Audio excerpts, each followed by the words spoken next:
아파트, 전세 보증금, 적금, 보험, 혹시 주식도 가지고 계신가요? 통계청 조사에 따르면 한국 가계 자산의 무려 65%가 부동산에 묶여 있습니다. 반면 미국의 경우 이 비율은 32%에 불과하죠. 이 엄청난 차이만큼 미국인들은 주식시장에 과감히 투자했고 그 결과는 실로 놀랍습니다. 지난 40년간 미국 다우 지수는 약 2200선에서 시작해 최근 사상 최고치를 경신하며 무려 25배나 폭등했습니다. 같은 기간 서울 아파트 평균 매매가는 대략 3배 오르는 데 그쳤고요. 그런데 왜 우리는 아직도 아파트에 모든 것을 걸고 있을까요? 2026년을 기점으로 한국 주식시장의 근본적인 체질 자체가 바뀔 예정입니다. 그리고 바로 지금 찾아온 이 폭락장이 그 새로운 시작을 알리는 신호탄이라고 할 수 있습니다. 오늘 저는 여러분께 4가지 핵심 질문에 대한 답을 알려드릴 예정입니다. 첫째, 왜 한국인들은 유독 주식으로 돈을 벌지 못했는지. 둘째, 2026년에 대체 어떤 변화가 찾아오는지. 셋째, 최근 12% 폭락한 이 시장에서 우리는 어떻게 행동해야 하는지. 넷째, 구체적으로 지금 무엇을 사야 하는지까지 상세히 말씀드리겠습니다. 끝까지 시청하시면 현금 5천만 원을 어디에 얼마씩 넣어야 할지 그 방향까지 명확히 제시해 드릴 겁니다. 우리나라 사람들에게 재테크 뭐 하세요? 라고 물으면 10명 중 9명은 부동산 이야기를 합니다. 사실 이는 이상한 현상이 아닙니다. 실제로 부동산이 돈이 되었으니까요. 부모님 세대가 강남 아파트를 사서 수십 배의 수익을 얻었던 경험, 그것이 우리들의 DNA처럼 깊이 각인되어 있는 것이죠. 하지만 한 발짝 물러서서 숫자를 객관적으로 살펴보면 풍경은 사뭇 달라집니다. 한국 가계 자산에서 부동산 같은 비금융자산이 차지하는 비중은 65%에 달합니다. 반면 주식이나 펀드 같은 금융자산은 고작 22% 남짓이죠. 미국은 정반대입니다. 비금융자산이 32%, 금융자산이 68%를 차지하고 일본 또한 36%대 64%로 금융자산 쪽이 훨씬 비중이 큽니다. 왜 이런 차이가 생겼을까요? 미국인들이 원래부터 주식을 좋아해서가 아닙니다. 그것은 제도가 만들어낸 결과입니다. 1981년 미국에서는 401k라는 확정기여형 퇴직연금 제도가 본격적으로 시행되기 시작했습니다. 회사가 직원 월급의 일정 비율을 주식형 펀드에 자동으로 넣어주고 심지어 회사도 거기에 매칭까지 해주는 구조였죠. 직원 입장에서는 그저 가만히 있어도 매달 월급의 일부가 주식시장으로 꾸준히 흘러들어가는 셈입니다. 이러한 방식이 수천만 명 단위로 확대되면서 주식시장에는 엄청난 규모의 장기자금이 끊임없이 유입됩니다. 이 돈은 다음 분기 실적이 나빠졌다고 해서 쉽게 빼는 돈이 아닙니다. 은퇴할 때까지 묻어두는 초장기 투자금이죠. 이처럼 안정적인 장기자금이 시장의 밑바탕을 단단하게 깔아주었기 때문에 시장이 폭락하더라도 바닥이 견고하고 회복 또한 매우 빨랐습니다. 구글, 애플, 아마존 같은 혁신 기업들이 장기간 안정적으로 성장할 수 있었던 밑바탕에는 바로 이러한 튼튼한 연금 자금의 힘이 있었던 것입니다. 자, 그렇다면 한국은 어떨까요? 2024년 말 기준으로 퇴직연금 적립금은 무려 432조 원에 달합니다. 결코 적지 않은 돈이죠. 하지만 이 돈의 대부분은 원리금 보장형 상품, 즉 정기예금이나 보험에 묶여 있습니다. 주식시장으로 흘러들어오는 비중은 극히 낮습니다. 사실상 432조 원이라는 막대한 돈이 은행 금고에 잠자고 있는 셈입니다. 만약 이 돈이 조금이라도 주식, 시장 쪽으로 움직인다면 어떤 일이 벌어질까요? 외국인 투자자가 하루에 7조 원을 팔아도 국내 기관들이 그 물량을 능히 받아낼 체력이 생길 것입니다. 이는 단순히 돈의 유입을 넘어 시장의 체질 자체가 근본적으로 바뀌는 것을 의미합니다. 여기서 일본 이야기를 빼놓을 수 없습니다. 일본 니케이 지수는 1989년에 39,000포인트를 찍은 후 곤도박질 쳐서 무려 30년 동안 15,000선 아래에서 허우적거렸습니다. 흔히 말하는 잃어버린 30년의 원인은 무엇이었을까요? 기업들이 현금을 쌓아두기만 하고 주주들에게 돌려주지 않았으며 순환 출자로 서로 복잡하게 얽혀있어 구조조정도 제대로 이루어지지 않았고 경영진을 견제할 장치 또한 미흡했습니다. 그런데 일본이 기업 지배 구조 코드를 도입하고 PBR, 주가순자산 비율, 1배 미만인 기업들에게 개선 계획을 요구하기 시작하자 단 3년 만에 니케이 지수가 사상 최고치를 경신하는 기적 같은 일이 벌어졌습니다. 제도가 바뀌니 시장이 바뀐 것입니다. 한국은 지금 정확히 그 출발선에 서 있습니다. 상법이 개정되면서 이사의 충실 의무에 주주 이익이 명시되었고 이른바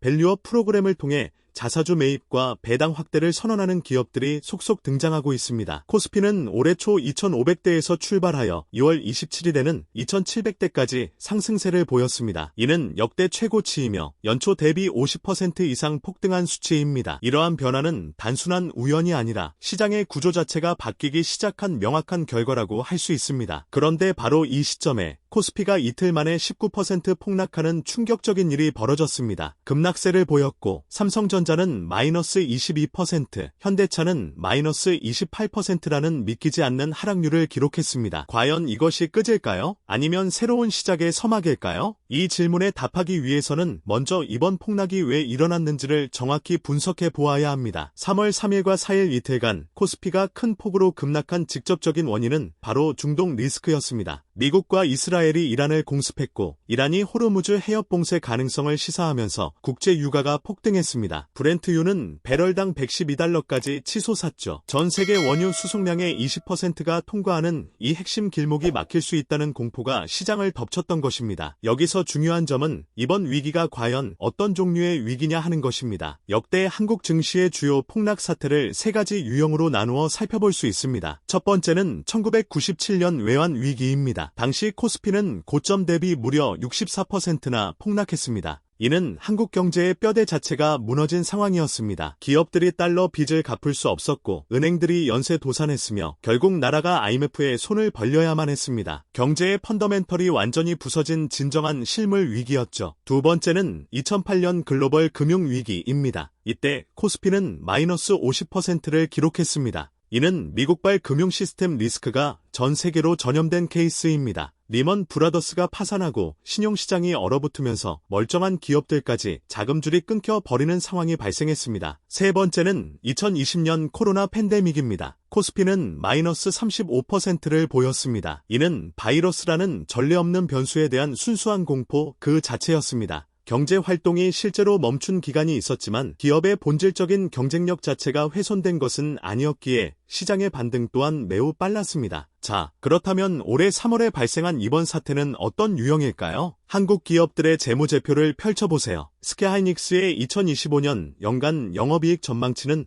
47조 2천억 원, 삼성전자는 43조 5천억 원으로 두 회사를 합치면 90조 원이 넘습니다. 그리고 2026년의 전망은 증권사마다 차이가 있지만 합산 300조 원에서 370조 원대를 제시하고 있습니다. AI 반도체 수요가 폭발적으로 증가하면서 이 두 회사는 세계에서 대체 불가능한 독보적인 위치에 올라섰습니다. 이것이 과연 1997년처럼 달러가 없어 기업이 쓰러지는 상황입니까? 2008년처럼 은행 시스템이 마비된 것입니까? 아닙니다. 기업은 역대 최대 이익을 내고 있는데 주가만 빠진 것입니다. 그렇다면 왜 이렇게까지 급하게 빠졌느냐? 두 가지 요인이 겹쳤습니다. 하나는 외국인 자금 이탈입니다. 중동 리스크가 터지자 글로벌 펀드들이 신흥국에서 현금을 회수하여 안전 자산으로 옮긴 것입니다. 하루에 7조 원 넘게 주식을 팔아치웠습니다. 이는 한국 경제가 망해서 도망간 것이 아니라 단순히 수익을 실현하고 잠시 대피한 것입니다. 다른 하나는 국내 레버리지 문제입니다. 2024년 4월 기준으로 신용거래 융자 잔고가 32조 원을 넘었습니다. 이는 역대 최고치입니다. 빚을 내서 주식을 산 사람들이 그만큼 많았다는 뜻이죠. 그런데 주가가 급락하자 증권사가 담보 부족으로 반대 매매를 걸고 이 반대 매매가 추가 하락을 부르고 그 하락이 또 다른 반대 매매를 부르는 악순환이 벌어진 겁니다. 이번 폭락의 속도와 깊이를 만든 것은 전쟁이 아니라 바로 빚이었던 것입니다. 정리하자면 이렇습니다. 이번 하락은 기업의 펀더멘털 자체에 문제가 생긴 위기가 아니라 지정학적 공포와 과도한 레버리지가 결합하여 발생한 충격입니다. 1997년이나 2008년과는 그 본질이 확연히 다릅니다. 그리고 본질이 다르면 그에 대한 대응 방식 또한 달라야만 합니다. 그러면 이런 폭락장에서 많은 사람들이 하는 조언이 있지 않습니까? 현금 비중을 늘려라 이 말이 과연 맞는 말일까요? 대부분의 사람이 모르는 함정이 하나 있습니다. 현금 비중을 늘려라는 주가가 폭락하면 어디에서든 들리는 말입니다. 얼핏 들으면 합리적으로 보입니다. 떨어질 때 일단 빠져나와서 바닥을 찍으면 다시 들어가면 된다고 생각하기 때문이죠. 그런데 이 말의 전제를 한번 뜯어보세요. 언제가 바닥인지 알 수 있다는 전제가 깔려 있습니다. 이것을 마켓 타이밍이라고 합니다. 결론부터 말씀드리면 마켓 타이밍은 프로 투자자도 거의 불가능합니다. 재미있는 통계가 하나 있습니다. 2020년 3월 코로나 팬데믹으로 S&P 500 지수가 단 3거래일 만에 5%나 빠졌습니다. 그때 공포에 질려 주식을 팔고 나온 사람들과 그저 묵묵히 들고 있었던 사람들의 1년 뒤 수익률이 얼마였을까요? 주식을 팔지 않고 들고 있었던 사람은 플러스 64%의 수익을 올렸습니다. 3년 뒤에는 71%, 5년 뒤에는 무려 160%에 달했죠. 그런데 공포에 팔고 나온 사람들은 과연 반등 시점을 정확히 알았을까요? 대부분 그러지 못했습니다. 주가가 한참 오른 다음에야 뒤늦게 다시 들어와서 결과적으로 수익의 절반 이상을 날려버리고 만 것입니다. 가장 큰 폭의 반등은 항상 가장 큰 폭락 직후에 찾아옵니다. 만약 그 시점에 시장에서 빠져나와 있다면 그 중요한 반등을 놓치게 되고 놓친 반등은 다시 돌아오지 않습니다. 여기서 중요한 개념 하나를 정확히 짚고 넘어가겠습니다. 변동성과 위험은 서로 다릅니다.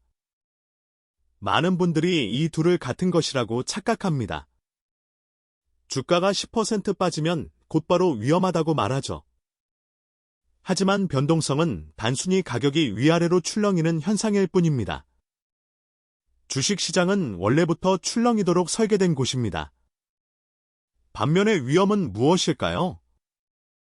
내가 투자한 돈을 영구적으로 잃는 것, 그것이 진정한 위험입니다. 10% 빠진 주식을 팔지 않고 계속 보유한다면 그것은 확정된 손실이 아닙니다. 하지만 10% 빠진 순간 공포에 질려 팔아버리면 그 순간 변동성은 진짜 위험으로 바뀌는 것입니다. 코스피 200 ETF의 2002년부터 2022년까지 장기 연평균 수익률은 약 6%에 달합니다. 이 기간 동안 외환 위기도 있었고 글로벌 금융 위기도 있었으며 코로나 팬데믹도 겪었습니다. 그 모든 폭락장을 다 겪으면서도 연평균 6%라는 준수한 수익률이 나온 것입니다. 결국 시간이 변동성을 이기는 겁니다. 그런데 여기에는 딱 하나의 예외가 있습니다. 바로 빚입니다. 빚은 변동성을 진짜 위험으로 바꿔버리는 유일한 독약과 같습니다. 지금 신용거래 융자 잔고가 32조 원을 넘었습니다. 사상 최고치라고 말씀드렸죠? 투자자 예탁금도 130조 원을 돌파했습니다. 시장에 돈이 넘쳐나지만 그 돈 중 상당 부분이 빌려온 돈이라는 뜻입니다. 빚으로 주식을 사면 무엇이 문제일까요? 주가가 10%만 빠져도 증권사가 담보 부족을 이유로 반대 매매를 걸어옵니다.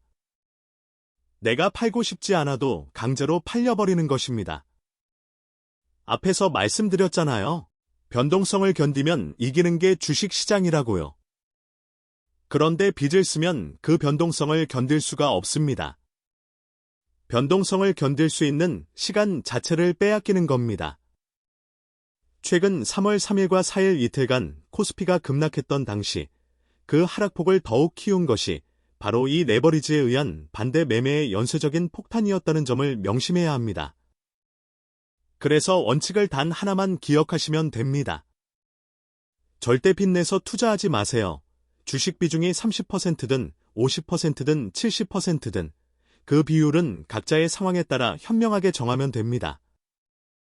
하지만 그 비중 안에 빌린 돈은 단 한 푼도 없어야 합니다. 빚이 없으면 시장이 아무리 크게 출렁여도 흔들림 없이 버틸 수 있습니다. 그리고 버틸 수 있다면 시간은 결국 당신을 부자로 만들어 줄 것입니다. 좋습니다. 빚 안 쓰고 장기 투자. 원칙은 알겠습니다. 그런데 그래서 대체 뭘 사야 하는 거죠? 개별 종목 투자에 대한 이야기를 기대하셨나요? 저는 삼성전자를 사라거나 SK하이닉스를 사라는 식의 특정 종목 추천은 하지 않을 것입니다. 여기에는 분명한 이유가 있습니다. 아무리 훌륭하고 건실한 기업이라 할지라도 개별 종목은 예측 불가능한 단 하나의 변수로 인해 한순간에 무너질 수 있기 때문입니다. 이는 단순히 회사의 실적 문제가 아닙니다. 시효 리스크, 갑작스러운 규제 변화 리스크, 예상치 못한 기술 전환 리스크 등 우리가 미리 파악하기 어려운 수많은 변수들이 존재합니다. 그래서 제가 여러분께 드리는 답은 바로 상장 지수펀드, 즉 ETF입니다. 그 중에서도 특히 코스피 200 ETF를 추천합니다. 코스피 200이 무엇인지 궁금하실 텐데요. 이는 한국 주식시장에서 시가총액과 기업의 실적이 가장 뛰어난 상위 200개 기업들을 한데 묶어놓은 일종의 바구니라고 생각하시면 됩니다. 이 바구니 안에는 삼성전자, 스카이닉스는 물론 현대차, 네이버, 카카오 같은 한국을 대표하는 주요 기업들이 모두 포함되어 있습니다.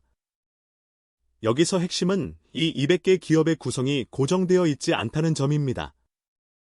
만약 특정 기업의 실적이 나빠지면 코스피 200에서 자동으로 제외되고 새롭게 떠오르는 우량 기업이 그 자리를 자동으로 채우게 됩니다. 투자자 개개인이 일일이 신경 쓸 필요가 전혀 없습니다. 시장이 스스로 옥석을 가려내는 매우 효율적인 구조인 셈이죠. 실제로 20년 전 코스피 200에 속해 있던 기업들과 지금의 기업들을 비교해보면 상당수가 달라졌음을 알 수 있습니다.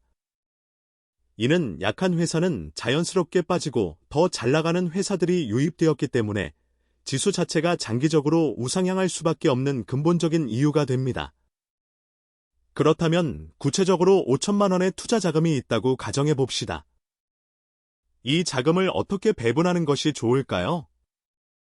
하나의 효과적인 예시를 들어드리겠습니다. 코스피 200 ETF의 50%인 2,500만 원, S&P 500 ETF의 30%인 1,500만 원, 그리고 나스닥 100 ETF의 20%인 1천만 원을 투자하는 방식입니다. 이는 한국 시장의 성장 잠재력의 절반을 걸고 나머지 절반은 미국 시장의 견고한 안정성과 첨단 기술주의 성장에 분산 투자하는 구조라고 볼 수 있습니다. 물론 이 배분 비율은 정답이 아니며 단지 하나의 예시일 뿐입니다. 한국 시장에 대한 확신이 크다면 한국 비중을 더 높일 수도 있고 미국 시장을 더 선호한다면 미국 비중을 더 높여도 좋습니다. 가장 중요한 것은 자신에게 맞는 비율을 명확히 정하고 어떤 시장 상황에서도 그 비율을 꾸준히 유지하는 것입니다. 시장이 잠시 하락했다고 해서 비율을 바꾸거나 올랐다고 해서 또다시 변경하는 행위는 결국 시장의 타이밍을 맞추려 애쓰는 마켓 타이밍이며 이는 결코 성공적인 투자의 길이 아닙니다. 이러한 행동은 절대 하지 마시길 바랍니다. 여기서 여러분의 소중한 돈을 더욱 아낄 수 있는 중요한 방법을 한 가지 더 알려드리겠습니다. 똑같은 ETF를 매수하더라도 어떤 종류의 계좌를 통해 거래하느냐에 따라 세금이 현저하게 달라질 수 있습니다. 예를 들어 연금저축펀드나 개인형 퇴직연금, IOP, 계좌를 통해 ETF를 매수하게 되면 연말정산 시 세액공제를 받을 수 있는 큰 혜택이 주어집니다. 같은 코스피 200 ETF를 일반 주식계좌에서 매수할 경우 세금 혜택이 전혀 없지만 연금 계좌를 활용하면 매년 연말정산 때 세금을 돌려받을 수 있으니 이 혜택을 놓칠 이유가 전혀 없겠죠. 따라서 투자를 시작하는 순서가 매우 중요합니다. 여러분이 실제로 실천해야 할 단계를 세 가지로 간단히 정리해드리겠습니다. 첫째, 연금저축펀드 또는 IOP 계좌를 우선적으로 개설하십시오. 이미 가지고 있다면 그 계좌를 활용하시면 됩니다. 둘째, 코스피 200 ETF, S&P 500 ETF 등 자신에게 가장 적합하다고 생각하는 투자 상품과 비중을 정확하게 결정하십시오. 한번 정한 비중은 최소한 5년 이상은 변경하지 않겠다는 확고한 마음가짐으로 임해야 합니다. 셋째, 매달 정해진 특정 날짜에 자동으로 ETF를 매수하도록 설정해 두십시오. 주가가 올랐든 내렸든 일희일비하며 신경 쓸 필요가 전혀 없습니다. 이러한 방식을 우리는 적립식 투자라고 부르는데 주가가 높을 때는 적은 수량을 매수하게 되고 주가가 낮을 때는 더 많은 수량을 매수하게 되므로 결과적으로 평균 매입 단가를 자연스럽게 낮출 수 있는 매우 현명한 전략입니다. 하지만 이 모든 투자 전략에는 한 가지 중요한 전제가 있습니다. 바로 한국 증시가 장기적으로 우상향할 것이라는 믿음입니다. 혹자는 코스피는 언제나 박스권에 갇혀있는 박스피 아니었냐, 고 반문할지도 모릅니다. 맞습니다. 과거에는 실제로 그러한 경향이 강했습니다. 그러나 2026년 이후의 한국 증시는 과거와는 확연히 다른 이유들이 있습니다. 세계적인 투자은행 골드만삭스는 한국 증시의 성장 잠재력을 높이 평가하고 있습니다. 그 근거는 바로 반도체 산업의 폭발적인 성장입니다. 인공지능, AI, 수요가 전례 없이 터져 나오면서 삼성전자와 SK하이닉스의 2026년 합산 영업이익 전망치는 무려 300조 원에서 370조 원대에 이를 것으로 예상되고 있습니다. 이 두 한국 기업이 독점적으로 생산하는 고대역폭 메모리, HBM을 대체할 수 있는 기업은 현재 지구상에 전무합니다. 게다가 반도체 산업의 성장은 단순히 반도체에만 국한되지 않습니다.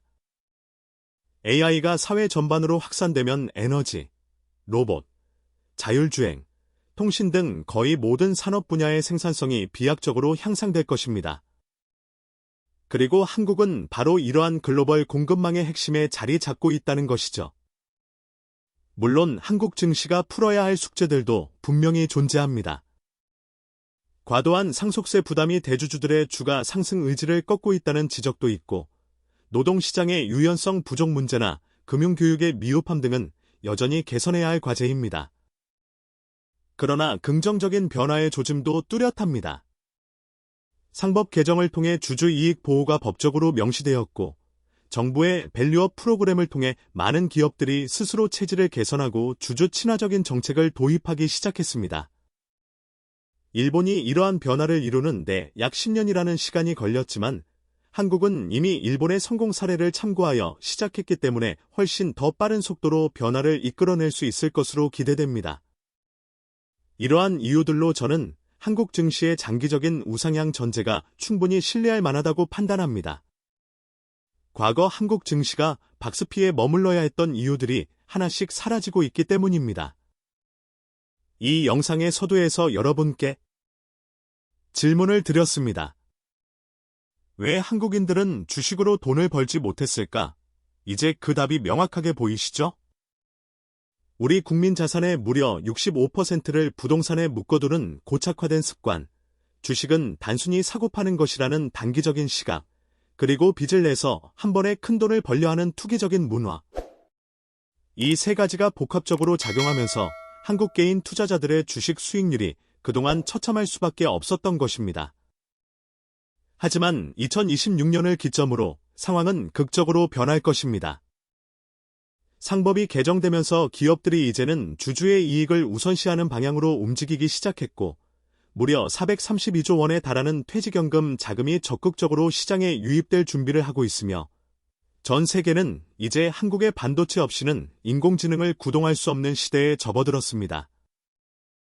코스피 지수가 상승세를 보였던 것은 단순히 거품이 아니라 한국 경제와 증시의 구조적인 변화가 만들어낸 첫 번째 파동이었습니다.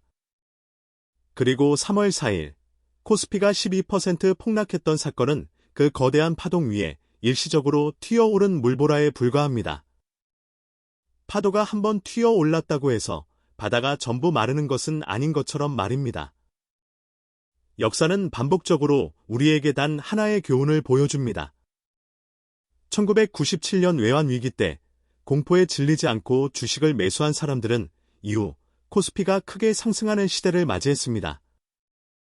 2008년 글로벌 금융위기 바닥에서 끈기 있게 버틴 사람들도, 그리고 2020년 코로나19 팬데믹으로 인한 폭락장에서도 포기하지 않고 매도하지 않은 사람들도 마찬가지로 결국 승리했습니다. 역사가 반복적으로 우리에게 보여주는 진실은 단 하나입니다. 바로 공포의 순간에 흔들리지 않고 팔지 않은 사람이 궁극적으로 이겼다는 것입니다. 단 세 가지만 기억해 주십시오. 하나, 절대로 빚을 내서 투자하지 마십시오. 빚은 여러분을 부자로 만들어 줄 유일한 무기인 시간을 빼앗아가는 치명적인 독약과 같습니다. 둘, 최소 5년 이상, 더 길게는 10년 이상을 내다보는 장기적인 안목을 가지십시오. 내일 주가가 어디로 향할지는 그 누구도 정확히 예측할 수 없습니다. 하지만 5년 뒤, 10년 뒤의 주식시장이 현재보다 더 높은 위치에 있을 확률은 역사적으로 보았을 때 압도적으로 높습니다. 셋, 더 이상 망설이거나 고민하지 말고 바로 지금 시작하십시오. 연금저축계좌 하나를 개설하고 코스피 200 ETF를 하나 매수하는 데 걸리는 시간은 고작 30분이면 충분합니다. 만약 저에게 타임머신이 있다면 10년 전에 저를 찾아가 이렇게 말해주고 싶습니다. 야, 지금 엄청 무서운 거 알아. 뉴스만 틀면 매일 폭락 기사만 나오고 주변 사람들도 다 팔라고 난리겠지. 그런데 제발 절대 팔지 마. 그리고 매달 아주 조금씩이라도 좋으니 계속 꾸준히 투자금을 넣어. 10년 뒤에 분명 내가 지금의 나에게 정말 고맙다고 말할 거야. 실제로 10년이라는 시간이 지난 지금, 그때 팔지 않고 꾸준히 버티고 투자했던 것을 정말 잘한 결정이었다고 생각합니다. 39년 전 2200대였던 다우지수는 지금 4만 대에 육박하는 등 크게 성장했습니다. 그 사이 블랙 먼데이, 닷컴 버블, 글로벌 금융위기, 그리고 코로나19 팬데믹 등 수많은 위기들이 있었습니다. 이 모든 역경을 겪고도 지수는 25배나 성장한 것입니다.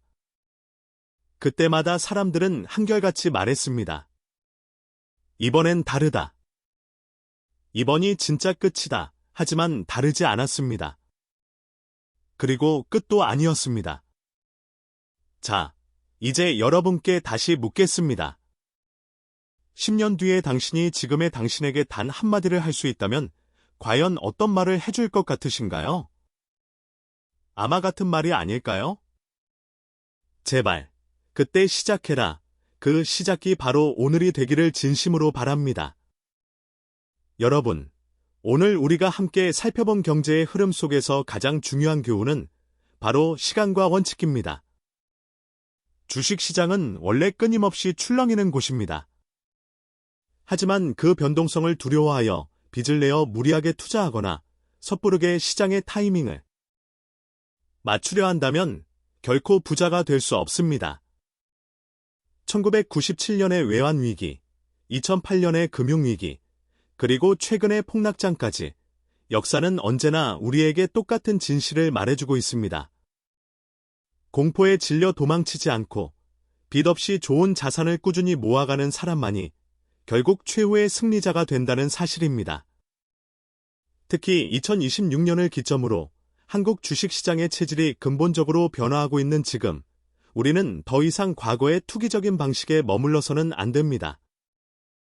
당장 내일의 주가를 예측하며 불안해하기보다는 5년 그리고 10년 뒤의 미래를 내다보며 오늘부터 차근차근 연금 계좌를 통해 우량 ETF 자산을 적립해 나가시길 바랍니다. 그것이 바로 변동성을 이기고 여러분의 소중한 노후 자산을 지켜내는 가장 확실하고 안전한 생존 전략입니다. 오늘 영상이 여러분의 냉철한 투자 판단에 조금이나마 도움이 되셨다면 지금 바로 저희 현실 경제 채널을 구독해 주시고 좋아요 버튼을 꾹 눌러주세요.